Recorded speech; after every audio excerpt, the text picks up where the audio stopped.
नारी अगर पति का नाम लेती है तो उसकी आयु तिल भर की क्षीण होती चली जाती है। कितना? तिल भर। स्कंद पुराण में लिखा है तिल भर की आयु क्षीण होती चली जाती। नारी ज्येष्ठ पुत्र का नाम लेती है, हाँ ज्येष्ठ में अगर बेटी है तो उसका नाम ले सकती है, पर ज्येष्ठ पुत्र बड़ा पुत्र है और पुत्र का नाम लेती है तो उस बालक की कभी उन्नति नहीं हो सकती। तन से, मन से या धन से वो बालक हमेशा दुखी ही रहेगा। तुम दुनिया का सारा सपोर्ट कर दो, तुम चाहे अपनी प्रॉपर्टी बड़े बेटे के नाम कर दो, तुम चाहे पूरा दुनिया भर का सुख अपने बेटे के सामने लाकर खड़ा कर दो, तो भी अगर मां अपने बड़े पुत्र का नाम बार बार लेती है तो वो पुत्र या तो तन से या मन से या धन से दुखी ही मिलेगा, वो सुख नहीं पा सकता।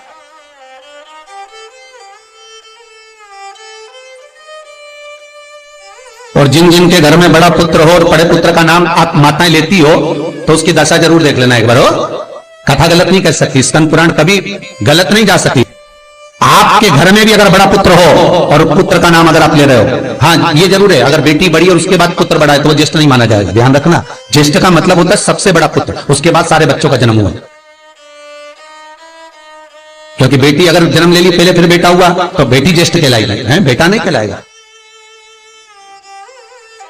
अगर पहला ज्येष्ठ पुत्र है तो मां सारी प्रॉपर्टी दे दे, सारा वैभव दे दे, मां सारा दौलत दे दे, मां उसके ऊपर सर्वस्व निछावर कर दे। पर अगर बेटे का नाम माता बार बार लेती है तो उस बेटे की उन्नति तरक्की नहीं हो सकती, उसको जीवन में सुख नहीं मिल सकता, कुछ ना कुछ चीज से वो दुखी रहेगा। चाहे वो बच्चों से रहे, पत्नी से रहे, परिवार से रहे, कुटुंब से रहे, व्यापार में रहे, व्यवसाय में रहे, ऑफिस में रहे, चाहे अपने शरीर से रहे, पर दुख तो उसके भाग्य में थोड़ा लिखा ही रहेगा। और जो चीज वेदव्यास जी ने वर्णन कर दी महाराज, उसका प्रमाण आप खुद भी अपने घर में देखो कि सही है कि गलत है। जिस जिस घर में बड़ा पुत्र हो और मां उसका नाम बार बार लेती हो, बार बार लेती हो, उस पुत्र की दशा देखिएगा आप। तन, मन और धन तीन तरह से। इसलिए निवेदन करूंगा मेरी माताओं से, आपका प्रेम बहुत है क्योंकि आपका बेटा बड़ा है, आपका पुत्र बड़ा है, आपका बहुत प्रेम है और बेटे का भी माता के प्रति बहुत प्रेम है। और उस प्रेम में तुम्हारा जो संबोधन है बार बार नाम लेने का, उससे उसको तकलीफ हो सकती है। इसलिए निवेदन है, मेरे कृष्ण का नाम कृष्ण था और यशोदा कभी कृष्ण नहीं बोली है, कभी नहीं। यशोदा कभी कृष्ण नहीं बोली, कन्वा कहती थी। आपके बेटे का नाम कुछ भी आप उसको नाम से मत पुकारो, उसका नाम चेंज कर दो, थोड़ा सा बदल दो, आप उस नाम से उसको पुकारना प्रारंभ करो। आप जो भी बोलना चाहे, आपके दिल की बात है, तो आपके पुत्र से आप क्या बोल सकते हो।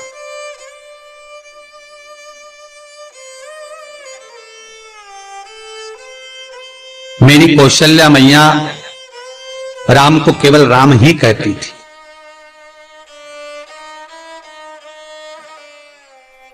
केकई राघव कहती थी,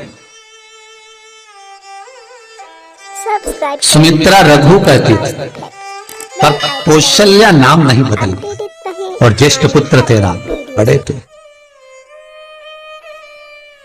बड़े हुए, वन जाना पड़ा, लौट कर आए, धोबी की वार्ता सुनकर सीता का परित्याग करना पड़ा। समय आया लक्ष्मण का त्याग करना पड़ा, और समय आया तो ये शरीर को ही सरयू में छोड़ना पड़ा। कहां से? ताकि आप अपडेटेड रहें। स्कंद पुराण कहती है पति का नाम अगर नारी ले रही है तो तिल तिल भर उसकी उम्र घट रही है। पर ना जाने माताओं का ऐसा क्या है कि वो आज का फैशन हो गया। ए राघव इधर आ, राघव भी आ।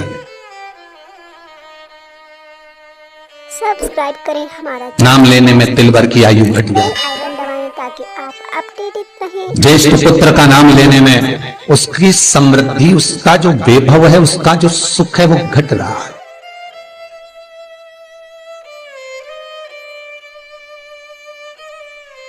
तीसरा, जिस गुरु से गुरु मंत्र लिया है, गुरु दीक्षा ली है, जिस गुरु से आपने गुरु मंत्र का स्मरण किया है, जिस गुरु से आपने गुरु मुख हुए हैं, जिस गुरु से आपने गुरु मंत्र लिया है, आपने अगर मंत्र ले लिया, चार जगह पर बात निकले, कोई पूछ भी ले कि आपने गुरु मंत्र किससे लिया, तो बता दो भैया हम तो वहां गए थे, वहां का जो गुरु जी है उनसे हमने गुरु मंत्र लिया, वही हमारे गुरु है। नाम का स्मरण ना करते उसकी पहचान बताने का प्रयास करो, वो ऐसे वो वैसे वो वहां रहते, उसका स्मरण। गुरु का नाम लेने से क्या जाता है महाराज? शास्त्र कहता है गुरु जिसने मंत्र दिया उसका नाम मत लो, गुरु ने जो मंत्र दिया उसका नाम लो। बहुत ध्यान देना महाराज, दुनिया के लोग गुरु का नाम लेकर बैठे हैं। उन गुरु जी से मंत्र लिया था तो उन्हीं का नाम लिया जाए, श्री ये मान जी ये मान जी। अरे क्या नाम लेना, क्या नाम ले? हमें गुरु का नाम नहीं याद करना, हमें गुरु मंत्र याद करना। जो गुरु ने मंत्र दिया उसका स्मरण करना। क्या होता है? स्कंद पुराण कहती है जब माला जपने के लिए बैठते हैं तो गुरु का श्री विग्रह तुम्हारे सामने होना चाहिए कि हमने उन गुरु जी से मंत्र लिया है, पर गुरु का नाम नहीं। गुरु मंत्र लेते समय गुरु का विग्रह सामने हो और मंत्र जो गुरु ने दिया है उसका स्मरण, उसका स्मरण। हम बार बार अगर गुरु के नाम का स्मरण करते हैं, हम बार बार गुरु का नाम लेते हैं, जिस गुरु से मंत्र लिया उसका नाम अगर हम बार बार ले रहे हैं तो हमारे घर में महाराज शांति टिकती नहीं है। थोड़ा सा क्रोध क्लेश थोड़ा बड़ा रहता है। अगर तुम्हारे परिवार में तुम्हारे घर में कोई किसी की निंदा करता हो तो कह देना भैया हमको 24 तरह के नरक में नहीं जाना, तू चुपचाप हो जा, बिल्कुल चुप। 94 नरक में से 24 नरक निंदा के, केवल निंदा सुनना, और निंदा करने वाला तो केवल 4 नरक में गिरता है। क्यों 4 नरक में गिरता है? तो पूछा निंदा करने वाले को ज्यादा पाप लगना चाहिए, नहीं उसको कम लगता है। तो कम क्यों लगता है? तो अग्नि पुराण में लिखा कि निंदा करने वाला को 4 नरक का भोग इसलिए भुगताया जाता है क्योंकि जिसकी वो निंदा करता है उसके सारे पाप धोता है। मतलब आप किसी की निंदा कर रहे हो तो उसके पाप धुल रहे हैं। किसके? जिसकी निंदा हो रही है। तो वो निंदा करने वाले को तो भगवान ने इसलिए पैदा करा क्योंकि तू पाप धोएगा, तो इसलिए उसको 4 नरक, और जो सुन रहा है अरे बोलो तो जम के उसको 24 नरक।